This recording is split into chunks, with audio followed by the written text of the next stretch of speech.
坊ちゃん、도련님,夏目漱石。10、10、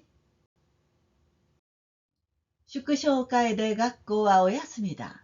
連兵場で式があるというので、狸は生徒を引率して参列しなくてはならない。俺も職員の一人として一緒にくっついていくんだ。町へ出ると日の丸だらけで眩しいくらいである。축승회로 학교는 쉰다.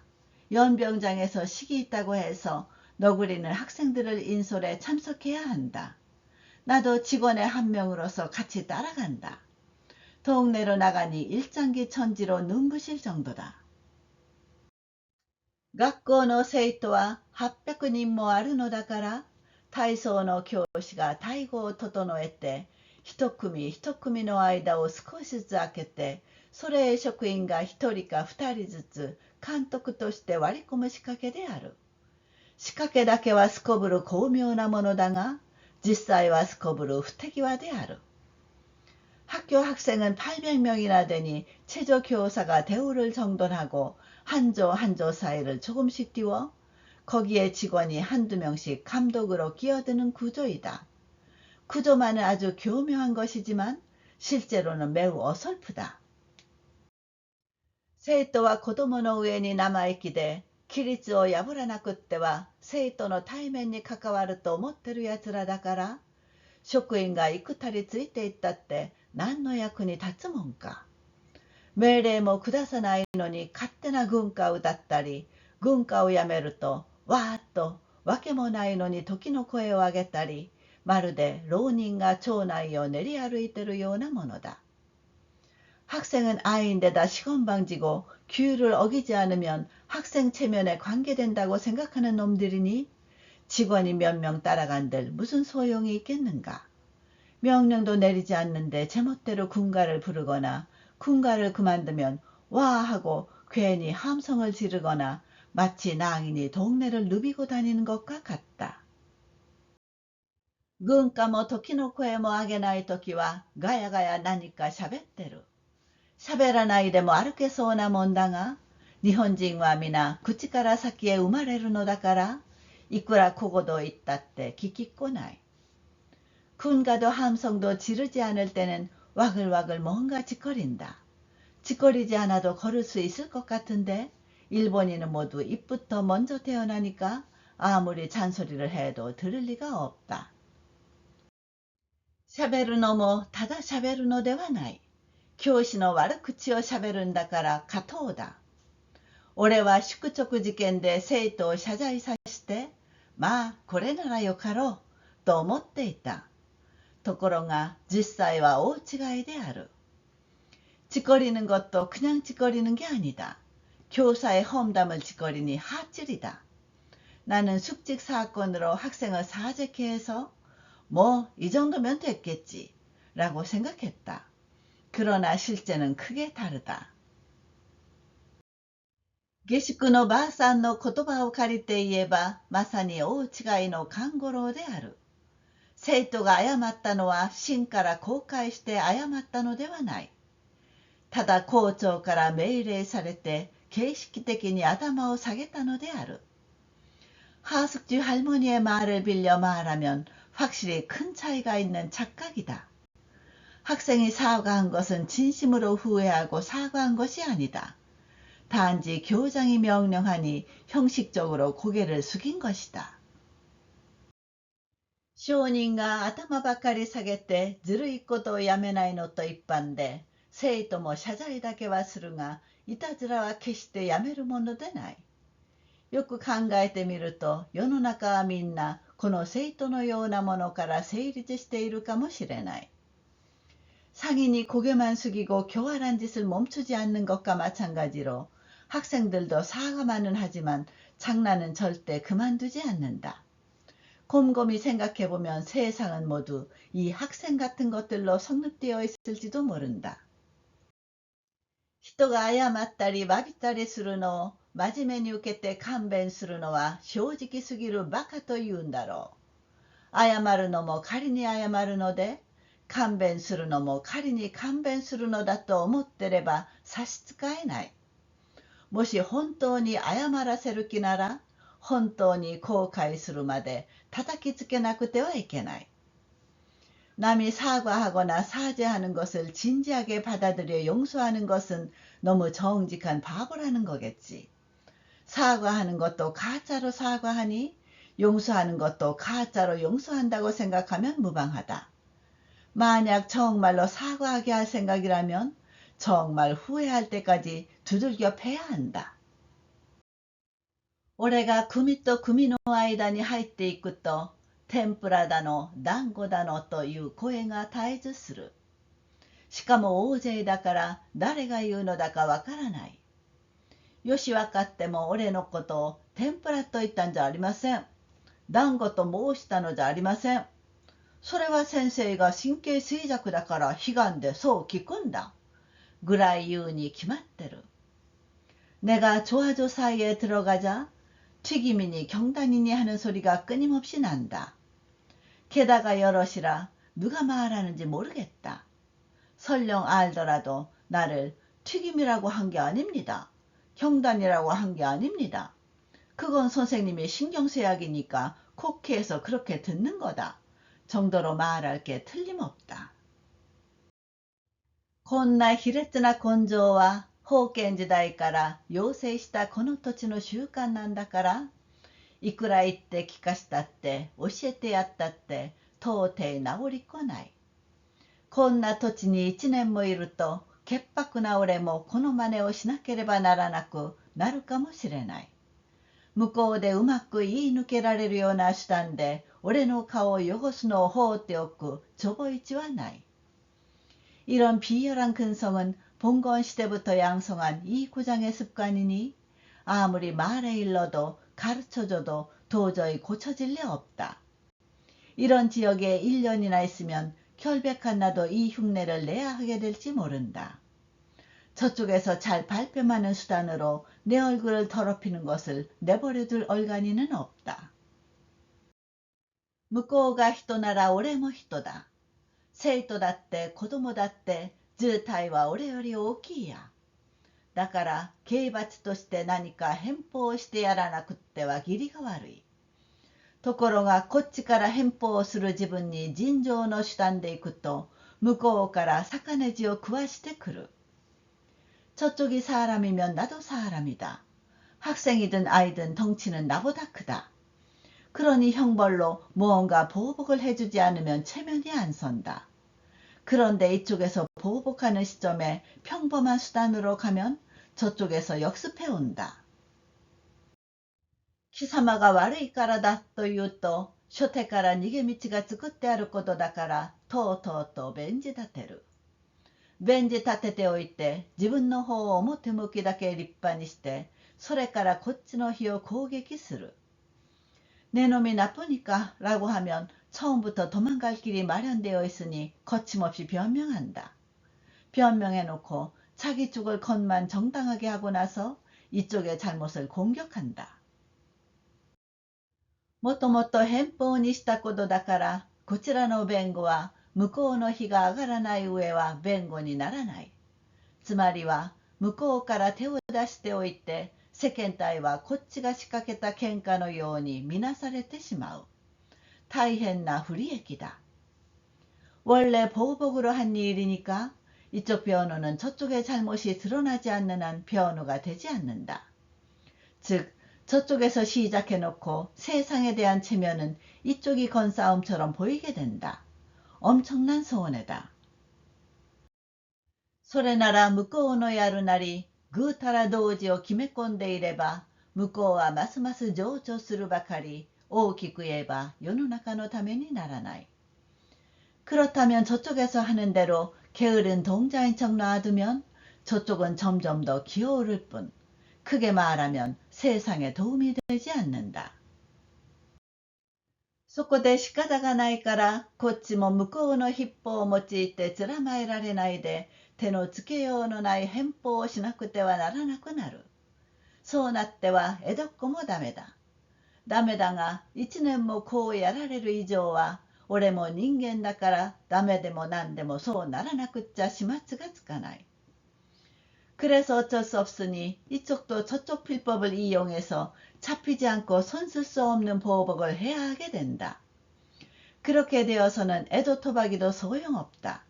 소용없지만 1년이나 이렇게 당하는 이상은 나도 인간이니까 소용없든 뭐든 그렇게 되지 않으면 뒷감당이 안 된다. どうしても早く東京へ帰って清と一緒になるに限る。こんな田舎にいるのは堕落しに来ているようなものだ。新聞配達をしたってここまで堕落するよりはました。아무래도 빨리 도쿄로 돌아가 기어와 함께하는 것이 제일이다. 이런 시골에 있는 것은 타락하러 온 것과 같다. 신문 배달을 하더라도 이렇게까지 타락하는 것보다는 낫다. こう考えていやいやついてくるとなんだか先方が急にガヤガヤ騒ぎ出した。同時に列はピタリと止まる。変だから列を右へ外して向こうを見ると、大手町を突き当たって薬師町へ曲がる角のところで行き詰まったぎり、押し返したり押し返されたりして揉み合っている。이렇게 생각하며 마지못해 따라오는데 먼지 선봉이 갑자기 와글와글 떠들기 시작했다. 동시에 줄은 딱 멈췄다. 이상해서 줄을 오른쪽으로 밀고 빠져나와 저쪽을 보니 오테마치를 맛보며 야쿠시마치로 꺾는 모퉁이에서 막힌 채 밀기도 되밀리기도 하며 옥신각신하고 있다. 젠포から 静かに静かにと声を枯らしてきた体操教師に何ですと聞くと、曲がり角で中学校と師範学校が衝突したんだという。 앞쪽에서 조용히 조용히 하고 소리 지르며 온 체조 교사에게 뭐예요? 하고 물으니 모퉁이에서 중학교와 사범학교가 충돌했어 라고 말한다. 中学と師範とはどこの喧嘩でも犬と猿のように仲が悪いそうだ。なぜだかわからないが、まるで気風が合わない。何かあると喧嘩をする。大方、狭い田舎で退屈だから暇つぶしにやる仕事なんだろう。 중학교와 사범은 어느 현내에서나 개와 원숭이처럼 사이가 나쁘다고 한다. 왜 그런지 모르지만 전혀 기풍이 맞지 않는다. 무슨 일만 있으면 싸운다. 아마 좁은 시골에서 따분하니까 심심풀이로 하는 일이겠지. 俺は喧嘩は好きな方だから衝突と聞いて面白半分に駆け出していった。すると前の方にいる連中はしきりになんだ地方人のくせに引き込めと怒鳴ってる。後ろからは押せ押せと大きな声を出す。 나는 싸움은 좋아하는 편이라 충돌이란 말을 듣고 재미삼아 달려나갔다. 그러자 앞쪽에 있는 무리는 자꾸 뭐야 지방세인 주제에 물러서 라며 고함치고 있다. 뒤에서는 밀어 밀어 하고 큰 소리를 친다. 俺は邪魔になる生徒の間をくぐり抜けて曲がり角へもう少しで出ようとした時に前へという高く鋭い号令が聞こえたと思ったら、師範学校の方は粛々として行進を始めた。 나는 방해가 되는 학생 사이를 빠져나가 모퉁이로 막 나가려고 했을 때 앞으로 라고 하는 높고 날카로운 호령이 들렸다고 생각했더니 사범학교 쪽이 숙연하게 행진을 시작했다. 先を争った衝突は折り合いがついたには相違ないが、つまり中学校が一歩譲ったのである。四角から言うと師範学校の方が上だそうだ。 선두를 다툰 충돌이 타협된 건 틀림없지만 결국 중학교가 한 발 양보한 것이다. 자격으로 따지면 사범학교가 위라고 한다. 縮小の式はすこぶる簡単なものであった。旅団長が祝詞を読む。知事が祝詞を読む。参列者が万歳を唱える。それでおしまいだ。余興は午後にあるという話だから、ひとまず下宿へ帰って、こないだ中から気にかかっていた清への返事を書きかけた。축승식은 매우 간단한 것이었다. 여단장이 축사를 읽고 지사가 축사를 읽고 참석자가 만세를 부른다. 그것으로 끝이다. 여흥은 오후에 있다는 말이어서 일단 하숙집에 돌아가 얼마 전부터 내내 마음에 걸렸던 기호에게 답장을 쓰기 시작했다. 今度はもっと詳しく書いてくれとの注文だから、なるべく念入りにしたためなくちゃならない。しかしいざとなって半切れを取り上げると、書くことはたくさんあるが何から書き出していいかわからない。이번에는 좀 더 자세히 써달라는 주문이니까 되도록 정성껏 써야 한다. 그러나 막상 편지지를 꺼내더니 쓸 것은 많은데 무엇부터 써야 할지 모르겠다.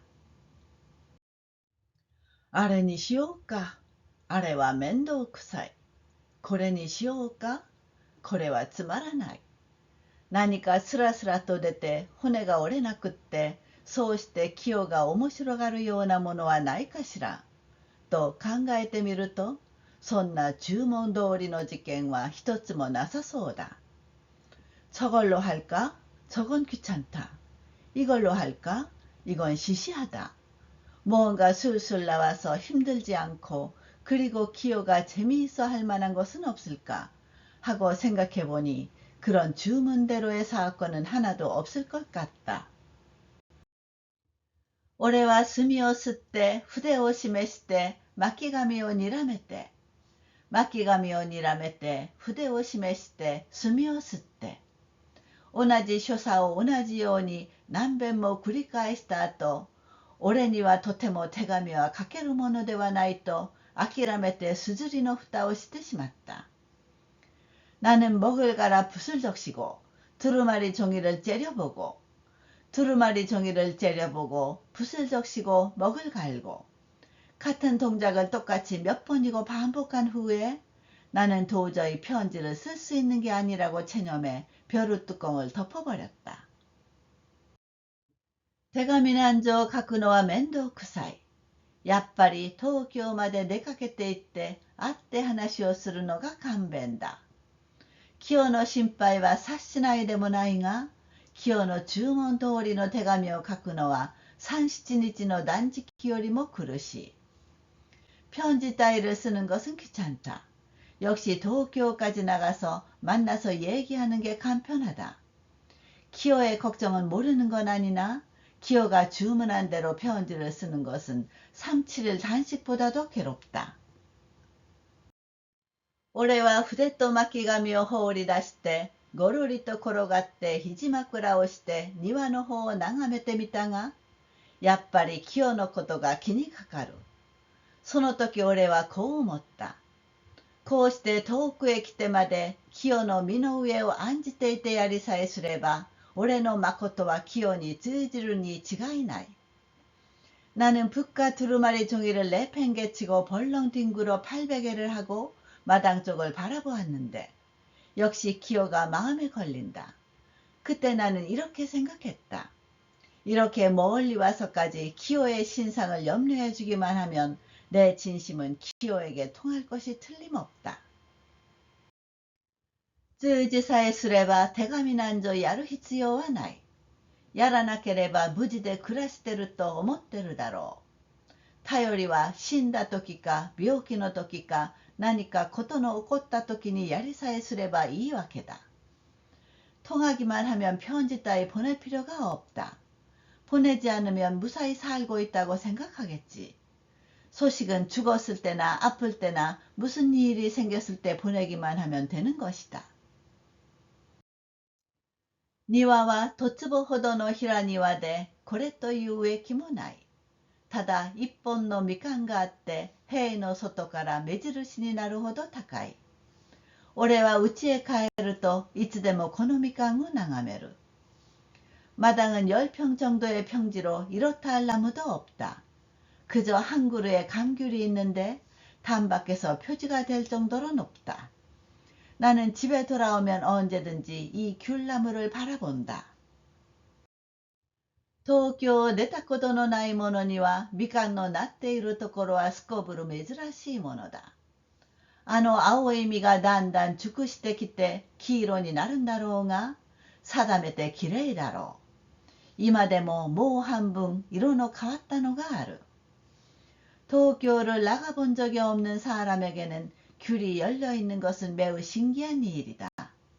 저 파란 열매가 점점 익어서 노랗게 변하겠지만 당연히 예쁠 것이다.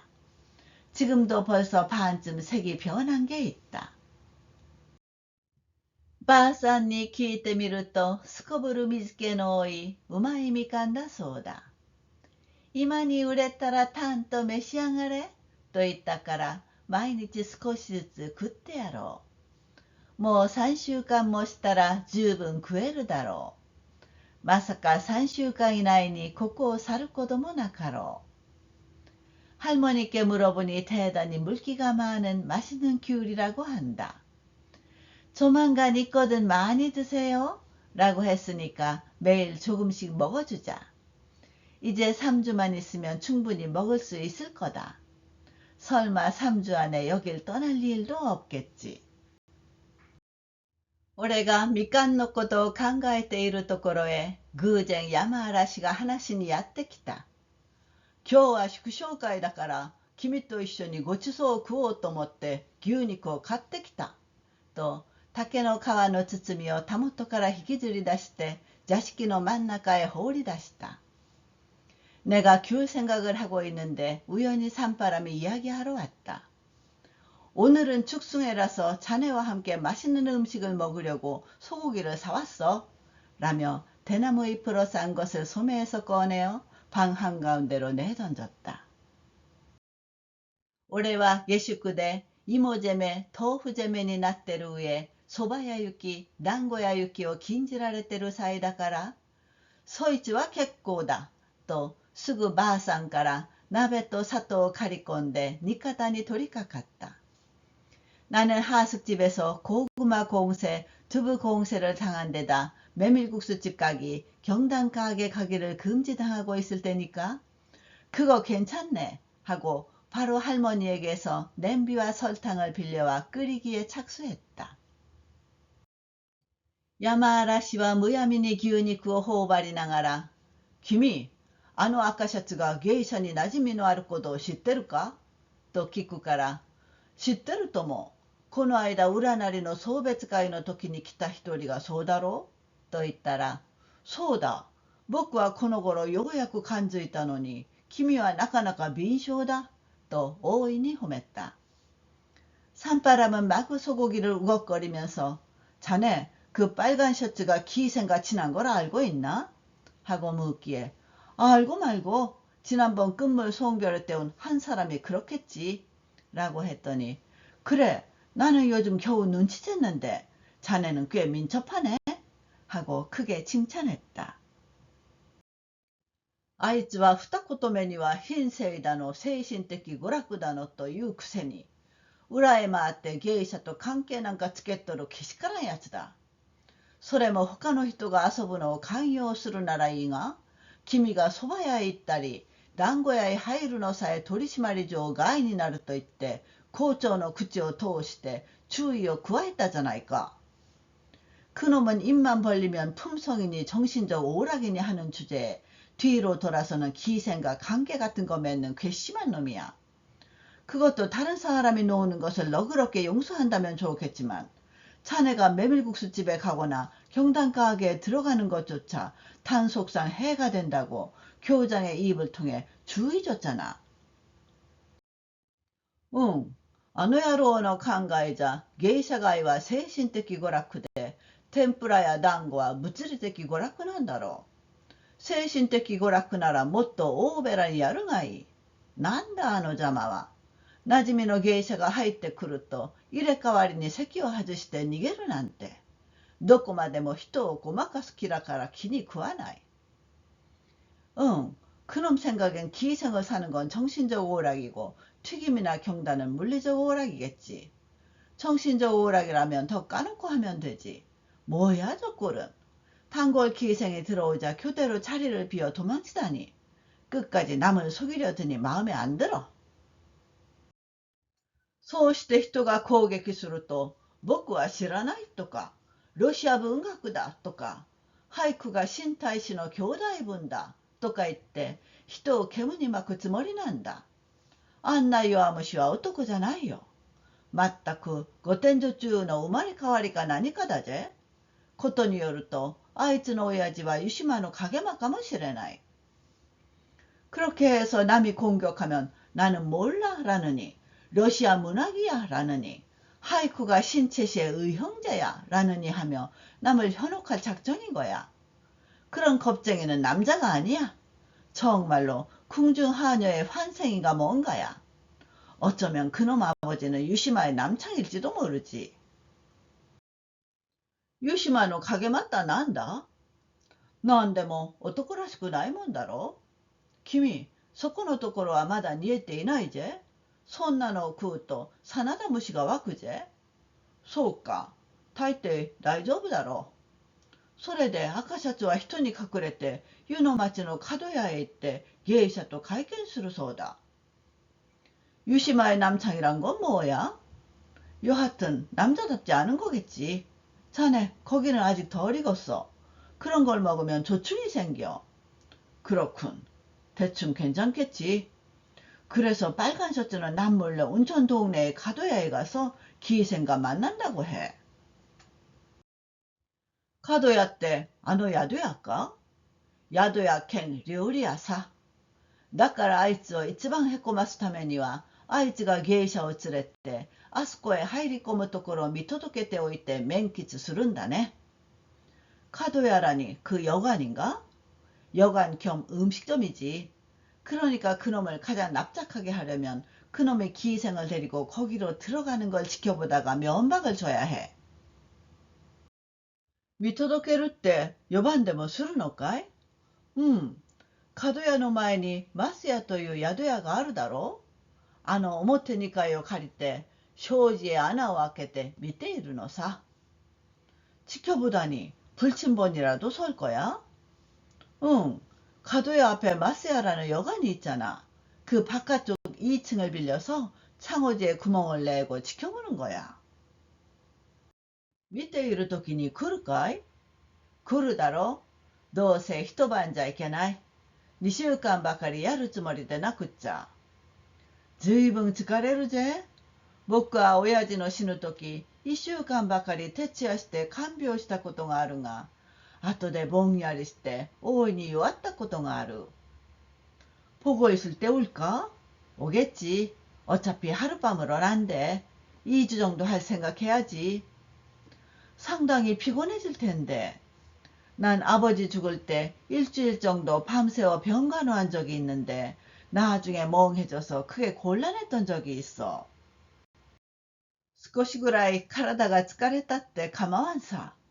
あんな乾物をあのままにしておくと日本のためにならないから、僕が天に代わって中力を加えるんだ。愉快だ。そうことが決まれば俺も加勢してやる。それで今夜から4番をやるのかい？ 약간쯤 몸이 피곤해져도 상관없어. 저런 간사한 걸 저대로 두면 일본에 도움이 되지 않으니 내가 하늘을 대신에 주사를 해주겠어. 유쾌하네. 그렇게 정했으면 나도 가세하지. 그래서 오늘 밤부터 불침번을 할 거야. まだマスヤに掛け合ってないから今夜はダメだ。それじゃあいつから始めるつもりだい？近々のうちやるさ。いずれ君に放置をするから、そうしたら加勢してくれたまえ。よろしい。いつでも加勢する。僕は計りごとは下手だが、喧嘩と来るとこれでなかなかすばしこいぜ。아직 마스야와 이야기를 안 했으니 오늘 밤은 안 돼. 그럼 언제부터 시작할 생각이야? 조만간 할 거야. 어쨌든 자네한테 알릴 테니 그러면 가세해주게. 좋아. 언제든 가세하겠어. 나는 계략은 서툴러도 싸움이라면 이래봬도 꽤 날렵해. 俺と山嵐がしきりに赤シャツ退治の計りごとを相談していると、宿のばあさんが出てきて、学校の生徒さんが一人、堀田先生にお目にかかりたいってて、おいでたじょなもし。今お宅へ参じたのじゃが、お留守じゃけれ。大方ここじゃろうてて、探し当てておいでたのじゃがなもし。と、敷居のところへ膝をついて山嵐の返事を待ってる。나와 산바람이 열심히 빨간 셔츠 퇴치 계략을 의논하고 있자니 숙소에 할머니가 와서 학교 학생이 한 명 호타 선생님을 뵙고 싶다며 오셨어요, 나머시. 지금 댁에 갔더니 부재 중이어서 아마 여기겠다고 찾아서 오셨는데요, 나머시. 하고 문턱에서 무릎을 꿇고 산바람의 대답을 기다리고 있다. 야마아라시와 소데스까 또 玄関まで出て行ったが、やがて帰ってきて、君、生徒が祝勝会の余興を見に行かないかって誘いに来たんだ。今日は高知からなんとか踊りをしにわざわざここまで他人数乗り込んできているのだから、ぜひ見物しろ。めったに見られない踊りだと言うんだ。君も一緒に行ってみたまえ。と山嵐は大いに乗り気で俺に同行を勧める。산바람은 그래요? 하고 현관까지 나갔는데 이윽고 돌아와서 자네 학생이 축승회의 여흥을 보러 가지 않겠냐고 데리러 왔어.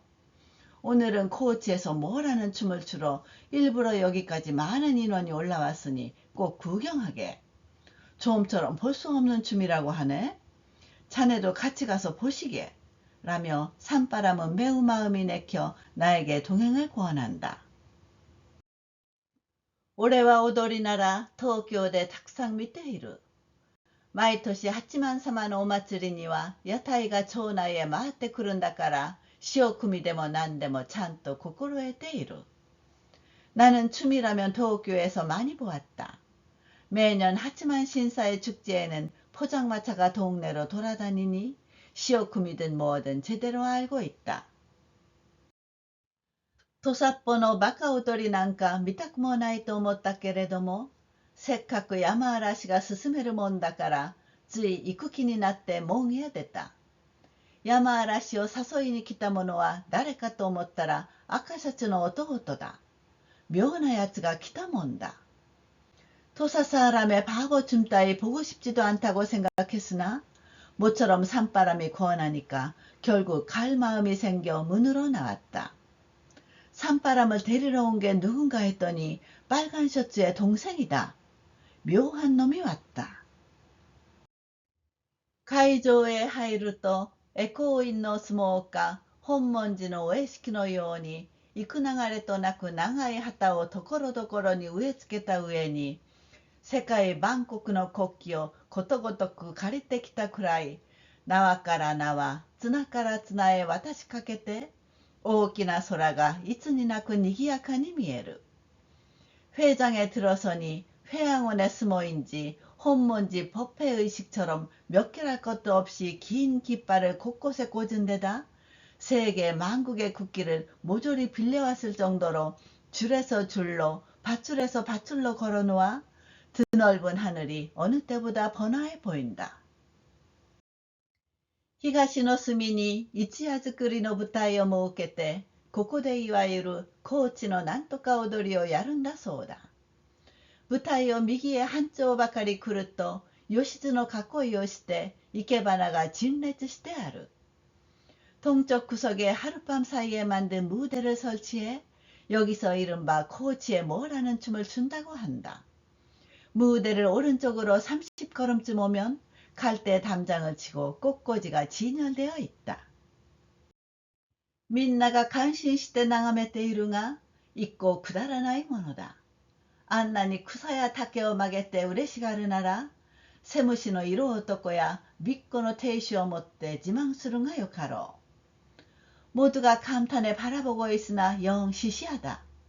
저렇게 풀과 대나무를 구부려 기뻐할 거면 등이 굽거나 다리 불편한 거 자랑하는 게 낫겠다. 舞台とは反対の方面でしきりに花火をあげる。花火の中から風船が出た。帝国万歳と書いてある。亭主の松の上をふわふわ飛んで에이쇼の中へ落ちた。무대와는 반대되는 방면에서 연신 불꽃을 쏘아 올린다. 불꽃 속에서 풍선이 나왔다. 제국 만세라고 쓰여 있다. 천주 소나무 위를 둥둥 날아 군영 속에 떨어졌다. 次はポンと音がして黒い団子がひょっと秋の空を射抜くように上がると、それが俺の頭の上でポカリと割れて、青い煙が傘の骨のように開いてだらだらと空中に流れ込んだ。다음에는 펑소리가 나더니 검은 경단이 슝 가을 하늘을 쏘아 꿰뚫듯 올라가서 그것이 내 머리 위에서 퍽 쪼개지고 푸른 연기가 우산살처럼 퍼져 줄줄 공중으로 흘러갔다. 후생가 마타갔다. 今度は陸海軍万歳と赤字に白く染め抜いたやつが風に揺られて湯の町から相生村の方へ飛んでいった。大方、観音様の境内へでも落ちたろう。풍선이 떠올랐다. 이번에는 육해군 만세라고 붉은 바탕에 희게 물들인 놈이 바람에 흔들려 온천 동네에서 아이오이 마을 쪽으로 날아갔다. 아마 관음산 경내에라도 떨어졌겠지. 式の時はさほどでもなかったが、今度は大変な人手だ。田舎にもこんなに人間が住んでるかと驚いたくらいうじゃうじゃしている。利口な顔はあまり見当たらないが、数から言うと確かに馬鹿にできない。식대는 그 정도는 아니었는데 이번에는 대단한 인파다. 시골에도 이렇게 사람이 살고 있나 놀랐을 정도로 바글바글하다. 영리한 얼굴은 별로 보이지 않으나 수로 따지면 분명 우습게 볼 수 없다. そのうち評判の高知のなんとか踊りが始まった。踊りというから藤間かなんぞのやる踊りかと早合点していたが、これは大間違いであった。 그러다가 소문난 고치의 뭐라는 춤이 시작되었다. 춤이라고 하니까 후지마나 뭔가가 추는 춤인가 하고 지레 짐작하고 있었는데 이건 큰 착각이었다. 이카메시 우시로 하치마키をしてたつけ袴を履いた男が10人ばかりずつ舞台の上に3列に並んでその30人がことごとく抜き身を下げているにはたまげた。 위험있게 뒤로 머리띠를 두르고 무릎을 졸라맨 하카마를 입은 남자가 10명 정도씩 무대 위에 세 줄로 늘어서서 그 30명이 모조리 칼을 뽑아 들고 있으니 기겁했다. 前列と後列の間はわずか1尺5寸ぐらいだろう。左右の間隔はそれより短いとも長くはない。たった一人列を離れて舞台の端に立ってるのがあるばかりだ。 앞줄과 뒷줄 사이는 불과 한자 5치 정도일 것이고 좌우 간격은 그보다 짧았지 길진 않다. 단 한 명이 줄을 떠나 무대 가장자리에 서 있을 뿐이다.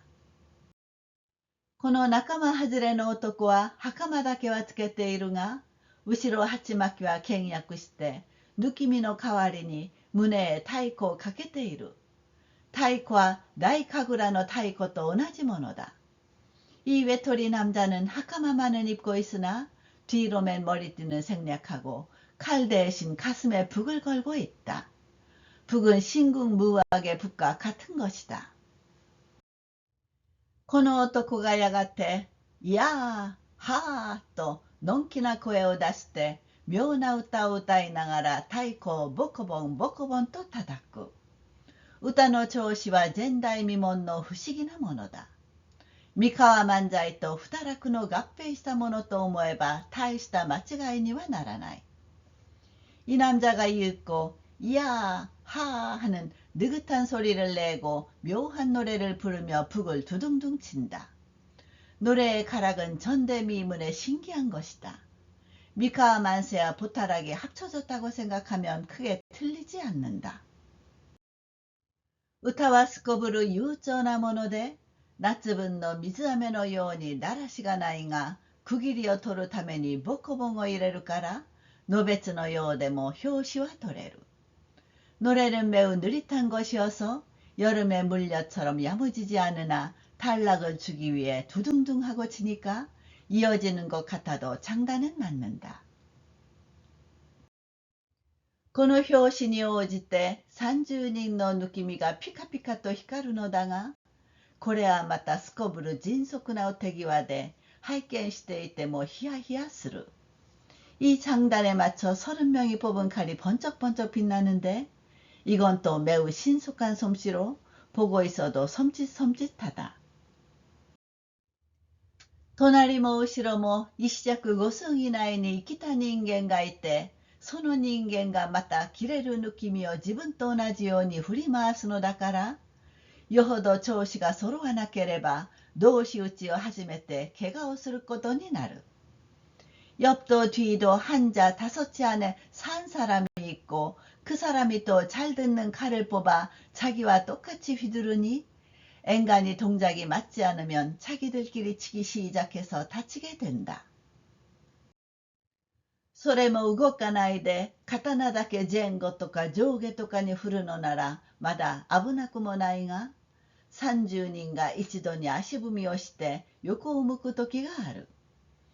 그것도 움직이지 않고 칼만 앞뒤나 위아래로 흔든다면 아직 위험하지는 않으나 30명이 한꺼번에 제자리 걸음을 하고 옆으로 향할 때가 있다. ぐるりと回ることがある。膝を曲げることがある。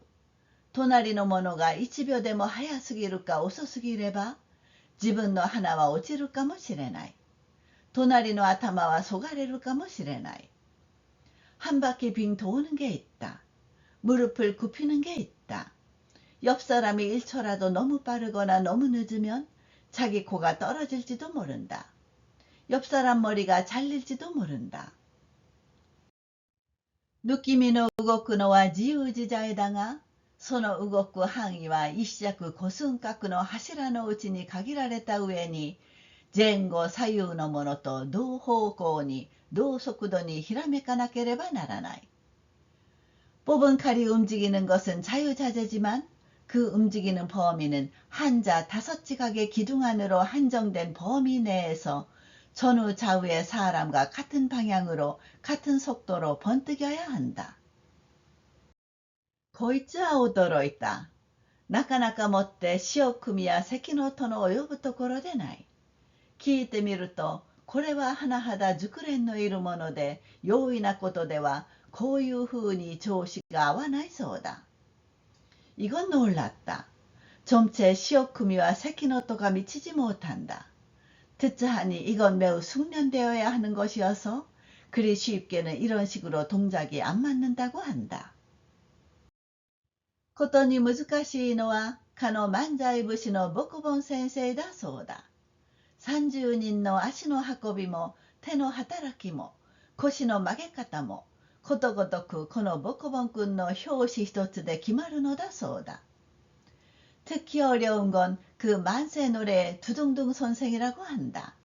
30명의 걸음걸이도 손놀림도 허리를 굽히는 법도 모조리 이 두둥둥 군의 박자 하나로 정해진다고 한다.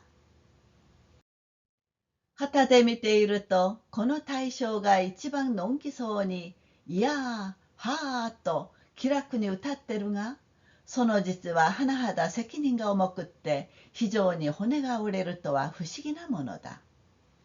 옆에서 보고 있으면 이 친구가 가장 느긋하게 이야 하 하고 마음 편히 노래하고 있으나 그 실은 매우 책임이 무겁고 몹시 힘이 든다니 이상한 일이다.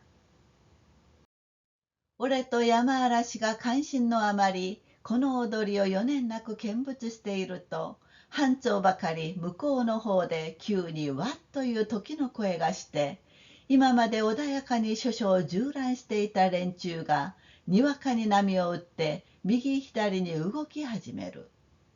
나와 산바람이 감탄한 나머지 이 춤을 여념없이 구경하고 있자니 30걸음쯤 저쪽에서 갑자기 와 하는 함성이 나고 지금까지 평온하게 여기저기를 둘러보던 무리가 갑자기 파도를 치며 좌우로 흔들리기 시작한다.喧嘩だ喧嘩だという声がすると思うと、人の袖をくぐり抜けてきた赤シャツの弟が、先生、また喧嘩です。中学の方で今朝の異種返しをするんで、また師範のやつと決戦を始めたところです。早く来てください。と言いながら、また人の波の中へ潜り込んでどっかへ行ってしまった。싸움이야 싸움이야 하는 소리가 났나 했더니 사람 사이를 뚫고 온 빨간 셔츠의 동생이 선생님 또 싸움이에요. 중학중에서 오늘 아침에 복수를 하려고 다시 사법론가 결전을 시작한 참이에요. 빨리 와주세요. 라면서 다시 인파 속으로 들어가 어디론가 가버렸다. 야마하라 씨와 세와노 야케를 고조오다. 마타 하지메타のか? いい加減にすればいいのに。と逃げる人を避けながら一山に駆け出した。見ているわけにもいかないから取り締めるつもりだろう。俺は無論のこと逃げる気はない。山嵐のかかとを踏んで後からすぐ現場へ駆けつけた。산바람은 말썽꾸러기 녀석들이네. 또 시작한 거야? 적당히 하면 좋을 텐데. 하고 도망치는 사람을 피하면서 쏜살같이 달려나갔다. 보고만 있을 수도 없으니 진정시킬 생각이겠지. 나는 물론 도망칠 생각은 없다. 산바람을 뒤쫓아 곧이어 현장으로 달려갔다. 喧嘩は今が真っ最中である。師範の方は5、60人もあろうか。中学は確かに3割方多い。師範は制服をつけているが、中学は式後大抵は日本服に着替えているから、敵味方はすぐわかる。しかし入り乱れて訓中ほぐれつ戦ってるから、どこからどう手をつけて引き分けていいかわからない。싸움은 지금이 한창이다. 사범 쪽은 5, 60명이나 될까. 중학은 분명 3할쯤 많다. 사범은 제복을 입고 있으나 중학은 식후 대개가 일본 옷으로 갈아입고 있으니 적 아군은 금방 안다. 그러나 뒤엉켜서 붙었다 떨어졌다 하며 싸우고 있으니 어디서부터 어떻게 손대어 갈라놓아야 좋을지 모르겠다. 야마하라 씨와 고맙다나 という風でしばらくこの乱雑なありさまを眺めていたが、こうなっちゃ仕方がない。巡査が来ると面倒だ。飛び込んで分けよ。と俺の方を見て言うから、俺は返事もしないでいきなり一番喧嘩の激しそうなところへ踊り込んだ。산바람은 골치 아프네 하는 식으로 한동안 이 난잡한 모습을 바라보고 있었는데, 이렇게 되면 어쩔 수 없지. 순경이 오면 귀찮아. 뛰어들어 가르자. 라며 내 쪽을 보고 말해서 나는 대답도 하지 않고 냅다 가장 싸움이 치열한 듯한 곳으로 뛰어들었다.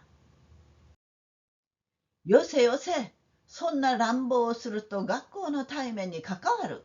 よさないか。と出るだけの声を出して敵と味方の分界線らしいところを突き抜けようとしたが、なかなかそううまくはいかない。그만둬. 그런 난동을 부리면 학교 체면에 관계돼. 안 그만둘 거야? 하고 낼 수 있는 큰 목소리를 내어 적과 아군의 분계선 같은 곳을 뚫고 가려 했으나 좀처럼 그렇게 잘 되지는 않는다. 1、2軒入ったら出ることも引くこともできなくなった。目の前に比較的大きな師範生が15、6の中学生と組み合っている。よせと言ったらよさないか。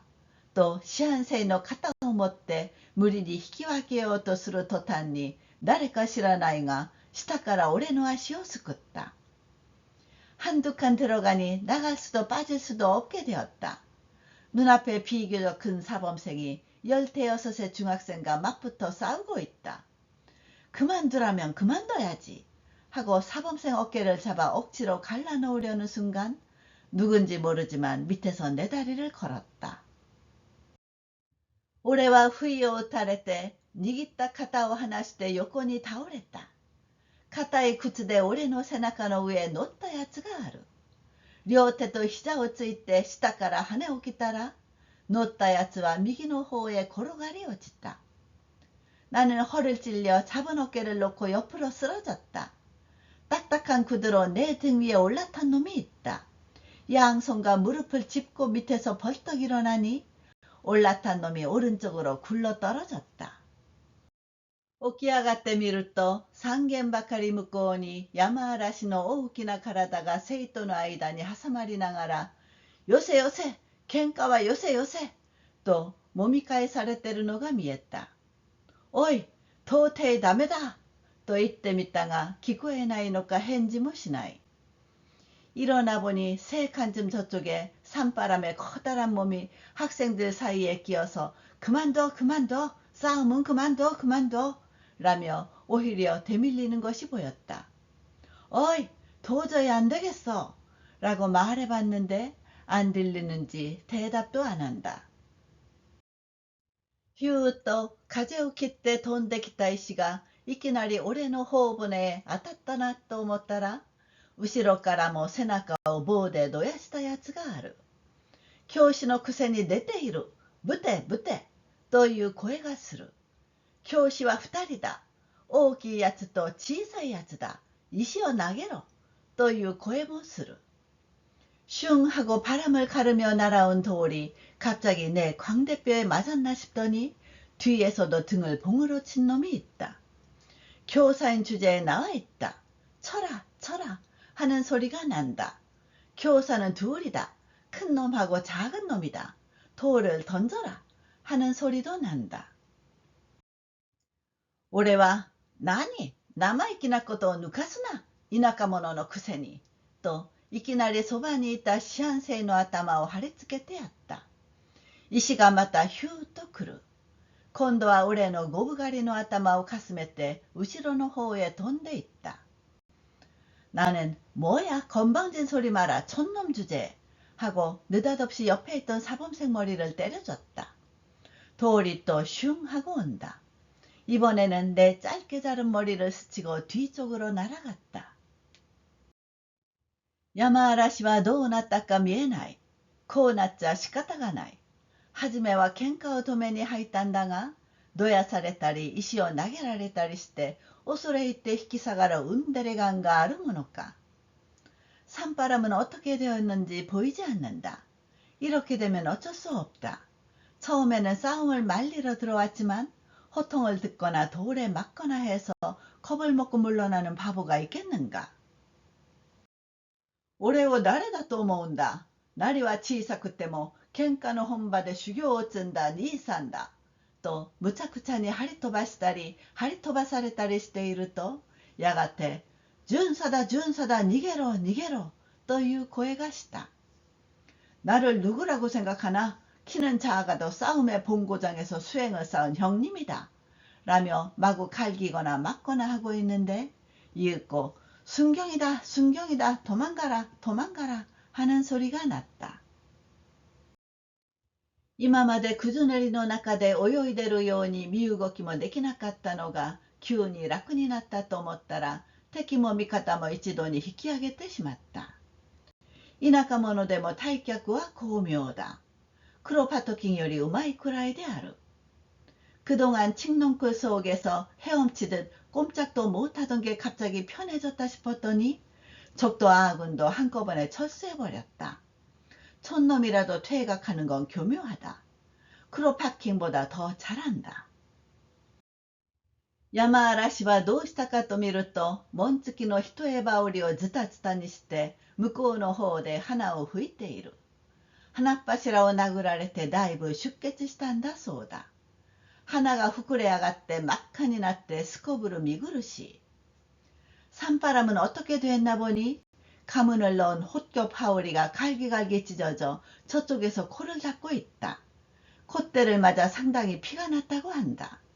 코가 부어올라 새빨개져서 몹시 볼썽사납다. 俺はかすりの合わせを着ていたから泥だらけになったけれども山嵐の羽織ほどな損害はない。しかしほっぺたがピリピリしてたまらない。山嵐はだいぶ血が出ているぜと教えてくれた。 나는 비백무늬의 겹옷을 입고 있어서 진흙투성이가 되었으나 산바람의 하울이만큼의 소원에는 없다. 그러나 뺨이 찌릿찌릿해서 견딜 수가 없다. 산바람이 피가 많이 나네? 하고 가르쳐 주었다.巡査は15、6名来たのだが、生徒は反対の方面から退却したので、連まったのは俺と山嵐だけである。俺らは声明を告げて一部始終を話したら、ともかくも警察まで来いと言うから、警察へ行って所長の前で事の顛末を述べて下宿へ帰った。순경은 16명 왔으나 학생은 반대 방향에서 퇴각했기 때문에 붙잡힌 것은 나와 산바람뿐이다. 우리는 성명을 말하고 차초 지정을 말했더니 어쨌든 경찰까지 오라고 해서 경찰에 가서 서장 앞에서 사건의 전말을 말하고 하숙집으로 돌아갔다.